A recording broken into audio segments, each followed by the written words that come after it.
നമസ്കാരം. Business consulting മേഖലയിൽ പ്രവർത്തിക്കുന്നതുകൊണ്ട് തന്നെ ധാരാളം ആൾക്കാർ അവരുടെ അനുഭവങ്ങൾ, അവരുടെ എക്സ്പീരിയൻസ്, അവരുടെ പ്രശ്നങ്ങൾ നമ്മളുമായിട്ട് ഷെയർ ചെയ്യാറുണ്ട്. ബിസിനസ്സുകാരുടെ ചിലത് പോസിറ്റീവ് ആയിരിക്കാം, ചിലത് നെഗറ്റീവ് ആയിരിക്കാം.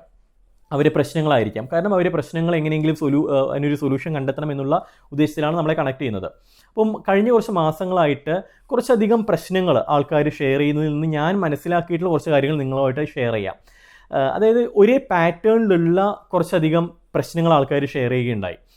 ഞാൻ അനലൈസ് ചെയ്തപ്പോൾ മനസ്സിലായത് ഇവരുടെ ബിസിനസ് നല്ലതാണ്, പ്രൊഡക്റ്റ് നല്ലതാണ്, പക്ഷേ ഇവർ ഇനീഷ്യലി തുടക്കത്തിൽ ചെയ്തിട്ടുള്ള ചില കോംപ്രമൈസുകളാണ് ഇവരെ ഇന്നത്തെ ഒരു അവസ്ഥയിലേക്ക് എത്തിച്ചുള്ളത്. ഞാൻ ഇത്തരം ബിസിനസ്സുകാരെ വിളിക്കാൻ ആഗ്രഹിക്കുന്ന പേര് ചീപ്പ് സ്കേറ്റ്സ് എന്നാണ്. ചീപ്പ് സ്കേറ്റ്സ് എന്ന് വെച്ച് കഴിഞ്ഞാൽ ക്വാളിറ്റി നോക്കാതെ പ്രൈസിൽ കോംപ്രമൈസ് വരുന്നത്. എന്ന് വെച്ച് കഴിഞ്ഞാൽ ചീപ്പായിട്ടുള്ള സാധനങ്ങൾ എടുക്കുക, അവിടെ ക്വാളിറ്റി നോക്കത്തില്ല, ഏറ്റവും വില കുറഞ്ഞിട്ട് എവിടെ കിട്ടുന്നോ അവിടെ പോയിട്ട് സാധനം എടുക്കുക.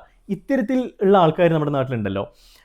അത് ഒരു പരിധിവരെ നല്ലതാണ് നിത്യജീവിതത്തിൽ, പക്ഷേ അതിന് ശേഷം കൊടുക്കേണ്ടി വരുന്ന കോസ്റ്റ് വളരെ കൂടുതലായിരിക്കും.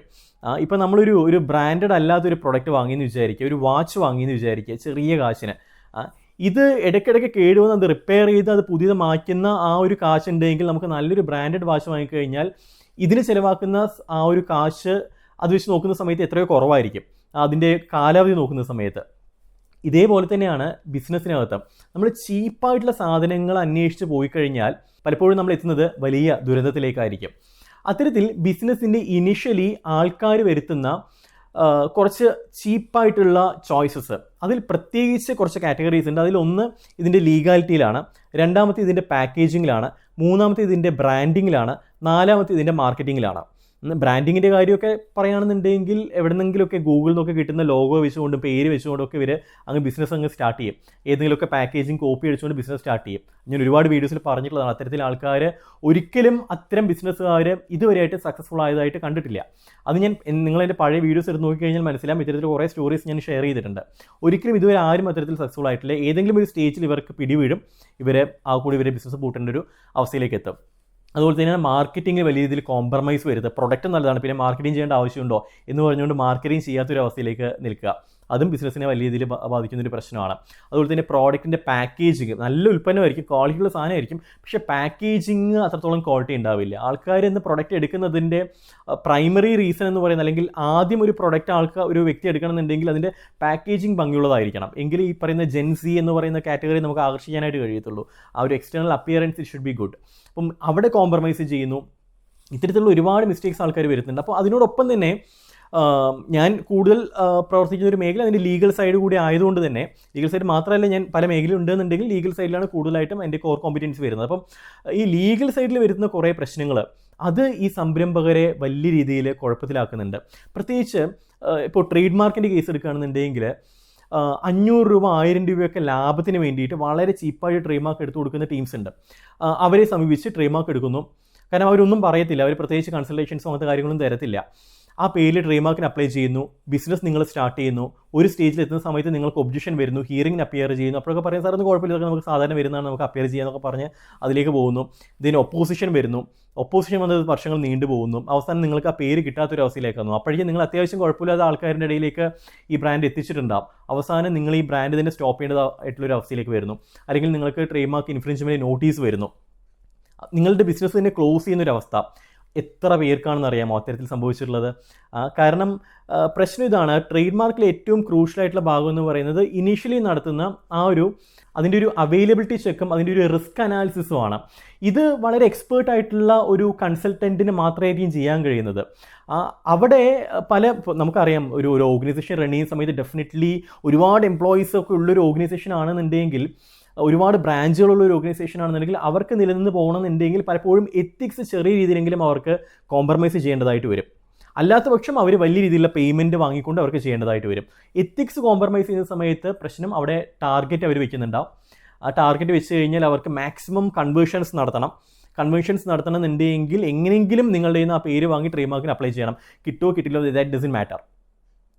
അപ്പം നാളെ നിങ്ങൾക്കൊന്നും ചെയ്യാനും കഴിയത്തില്ല, ലീഗലി നിങ്ങൾക്ക് ഒരു രീതിയിൽ മൂവ് ചെയ്യാൻ കഴിയത്തില്ല. അത്തരത്തിൽ എന്തെങ്കിലും ഒരു പ്രശ്നം ഉണ്ടെന്നുണ്ടെങ്കിൽ ഈ കൺസൾട്ടൻ്റ് എഗെയിൻസ്റ്റ് ആയിട്ട്, അത് ആർക്ക് എഗെയിൻസ്റ്റ് ആണെന്നുണ്ടെങ്കിൽ, കാരണം അൾട്ടിമേറ്റ്ലി നിങ്ങളുടെ ചോയ്സ് ആണത്. അപ്പം ഇത്തരത്തിൽ കിട്ടാത്ത പേരാണെന്നുണ്ടെങ്കിൽ പോലും അതിന് ട്രേഡ് മാർക്കിന് അപ്ലൈ ചെയ്യുന്നു. കാരണം നിങ്ങളവിടെ അവരെ അപ്രോച്ച് ചെയ്യാനായിട്ടുള്ള പ്രധാനപ്പെട്ട റീസൺ അതിന് റേറ്റ് കുറവാണെന്നുള്ളത്. ഇപ്പോൾ നിങ്ങൾ എൻക്വയറി ചെയ്ത ഒരു വിഷയം ഇവരെ കോട്ട് ചെയ്തതിനേക്കാളും ഒരു 500 രൂപ 1000 രൂപ വലിയൊരു എമൗണ്ട് ഒന്നും അല്ല. ആ ഒരു എമൗണ്ട് നിങ്ങൾ കൊടുക്കാൻ മടിച്ചിട്ട് ഈ പറയുന്ന വളരെ റേറ്റ് കുറഞ്ഞ് കിട്ടുന്ന ആൾക്കാരെ സമീപിച്ചിട്ട് അവസാനം കുഴിയിൽ ചാടുന്ന അവസ്ഥ ഒരുപാട് ഞാൻ പേഴ്സണലി കണ്ടിട്ടുണ്ട്. കാരണം ഞാൻ എപ്പോഴും പറയുന്ന പോലെ ഒരു സ്ഥാപനത്തിൻ്റെ ഏറ്റവും കോറായിട്ടുള്ള ഏറ്റവും ഇമ്പോർട്ടൻ്റ് ആയിട്ടുള്ള ഒരു കാര്യം എന്ന് പറയുന്നത് പബ്ലിക്ലി അറിയുന്ന അതിൻ്റെ പേരാണ്. ഈസ്റ്റേൺ എന്ന് പറയുന്ന പേരിൻ്റെ വാല്യൂ എത്രത്തോളം ഉണ്ട്. ഒരുപക്ഷെ അവിടുത്തെ എല്ലാ മിഷനറിയേക്കാളും കൂടുതൽ റേറ്റ് വരുന്ന അത് ആ ഒരു ബ്രാൻഡ് നെയിം അല്ലേ, ഈസ്റ്റേൺ എന്ന് പറയുന്ന ബ്രാൻഡ് നെയിം അല്ലേ, ഡബിൾ ഹോസ് എന്ന് പറയുന്ന ബ്രാൻഡ് നെയിം അല്ലേ, ഫിലിപ്സ് എന്ന് പറയുന്ന, ഡാബർ എന്ന് പറയുന്ന ഇത്തരം ബ്രാൻഡ് നെയിമുകളുടെ വാല്യൂ എന്ന് പറയുന്നത് ആ സ്ഥാപനത്തിലെ എന്തിനേക്കാളും കൂടുതൽ വാല്യൂ ഉള്ളതാണ്. അപ്പം ഇത്തരത്തിൽ ഉള്ള വാല്യൂബിൾ ആയിട്ടുള്ളൊരു സാധനം നിങ്ങളൊരു 500 രൂപ 1000 രൂപയ്ക്ക് വേണ്ടിയിട്ട് കോംപ്രമൈസ് ചെയ്യാമെന്ന് വെച്ച് കഴിഞ്ഞാൽ നിങ്ങളെ ഞാൻ എന്താണ് വിളിക്കേണ്ടത്? ഇവിടെ ഈ ട്രേഡ് മാർക്കിന് അപ്ലിക്കേഷൻ ഫയൽ ചെയ്യുന്നത് മാത്രമല്ല ട്രേഡ് മാർക്ക് ഏജൻറ്റ് അല്ലെങ്കിൽ കൺസൾട്ടൻ്റെ പണി എന്ന് പറയുന്നത്. അതിനുശേഷം വരുന്ന പ്രോസിക്യൂഷൻ വർക്കുകൾ, അതിൻ്റെ ഒബ്ജക്ഷനുള്ള പ്രോപ്പർ റിപ്ലൈ ഫയൽ ചെയ്യുക എന്നുള്ളത്, ഹിയറിംഗിൽ നല്ല രീതിയിൽ അപ്പിയർ ചെയ്യുക എന്നുള്ളത്, ഒബ്ജക്ഷൻ വന്നു കഴിഞ്ഞാൽ അത് പ്രോപ്പറായിട്ട് ടൈംലി ആ കാര്യങ്ങളെല്ലാം മാനേജ് ചെയ്യുക എന്നുള്ളത്, ഇതെല്ലാം റിസ്ക്കുള്ള കാര്യം, ഇതെല്ലാം എക്സ്പേർട്സിന് ചെയ്യാൻ കഴിയുന്ന കാര്യമാണ്.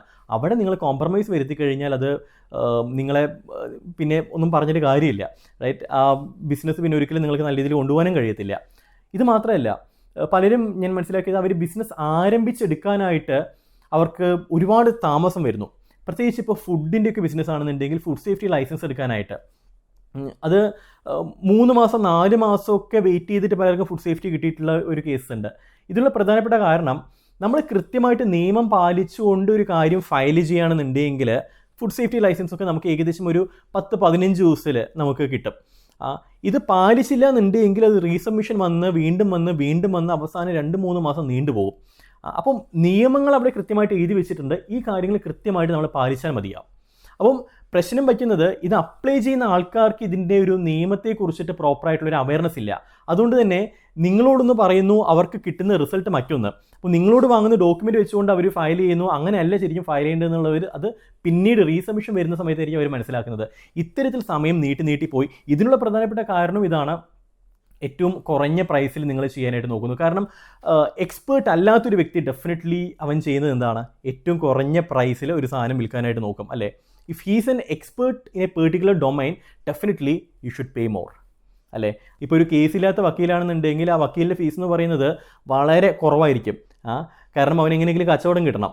പക്ഷേ നല്ല കേസുള്ളൊരു വക്കീലാണെന്നുണ്ടെങ്കിൽ, ഒരു എക്സ്പേർട്ട് ആണെന്നുണ്ടെങ്കിൽ നല്ല ഹൈ റേറ്റ് ആയിരിക്കും. നിങ്ങൾ ആളുടെ അപ്പോയിൻമെൻറ്റിന് വേണ്ടിയിട്ട് വെയിറ്റ് ചെയ്യുക തന്നെ വേണം. ഈ വീഡിയോ എടുക്കുന്നതിൻ്റെ കുറച്ച് നാളുകൾക്ക് മുമ്പ് ഒരു സംരംഭകൻ ലിങ്ക്ഡിനിൽ ഷെയർ ചെയ്തിട്ടുള്ള അദ്ദേഹത്തിൻ്റെ ഒരു അനുഭവ കഥയായിരുന്നു ഇത്. ഇത് ഞാൻ മുഴുവൻ വായിക്കുന്നില്ല, നിങ്ങൾക്ക് വായിക്കാനായിട്ട് ഞാൻ ഇതിൻ്റെ ഡിസ്ക്രിപ്ഷൻ ബോക്സിലിടാം. കാരണം ഇതിൽ കമ്പനിയുടെ നെയിമൊക്കെ പറയുന്നുണ്ടെങ്കിൽ അത് ഞാൻ ഒരിക്കലും വീഡിയോയിലൂടെ പറയാൻ ആഗ്രഹിക്കുന്നില്ല.